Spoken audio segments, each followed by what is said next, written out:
দেশকে এগিয়ে নিতে সবাইকে একসঙ্গে কাজ করার আহ্বান জানিয়েছেন ধর্মমন্ত্রী ফরিদুল হক খান। সকালে বুদ্ধ পূর্ণিমা উপলক্ষে শান্তি শোভাযাত্রায় তিনি এসব কথা বলেন।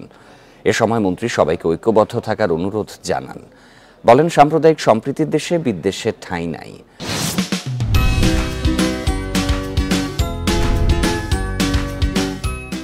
এ সময় প্রধানমন্ত্রীর বিশেষ সহকারী বিপ্লব বড়ুয়া বলেন, বঙ্গবন্ধুর আদর্শে শেখ হাসিনার নেতৃত্বে অসাম্প্রদায়িক দেশ বাংলাদেশ। এর আগে রাজধানীর শাহবাগে জাতীয় জাদুঘরের সামনে থেকে শোভাযাত্রাটি শুরু হয়ে রমনা পার্কের পশ্চিম গেট ঘুরে কেন্দ্রীয় শহীদ মিনারে গিয়ে শেষ হয়। এ সময় বিভিন্ন প্ল্যাকার্ড বহন করেন বুদ্ধের অনুসারীরা। রঙিন ছাতা, ফুল হাতে বাহারি সাজে অংশ নেন আগতরা। এর আগে শান্তির প্রতীক পায়রা, বেলুন উড়িয়ে এর উদ্বোধন করেন ধর্মমন্ত্রী ফরিদুল হক খান। বিগত 15 বছরে এই বাংলাদেশের অসামান্য উন্নয়ন, যেটা কল্পনা করা যায় না, চোখের সামনে এখানে বসে দেখলাম আমাদের মেট্রো রেল আমাদের চোখের সামনে দিয়ে যাচ্ছে। কল্পনাও করতে পারিনি। 10 বছর আগেও চিন্তা করেছি, দেশের বাইরে যখন গিয়েছি, যে আমরা বাংলাদেশ কোথায়।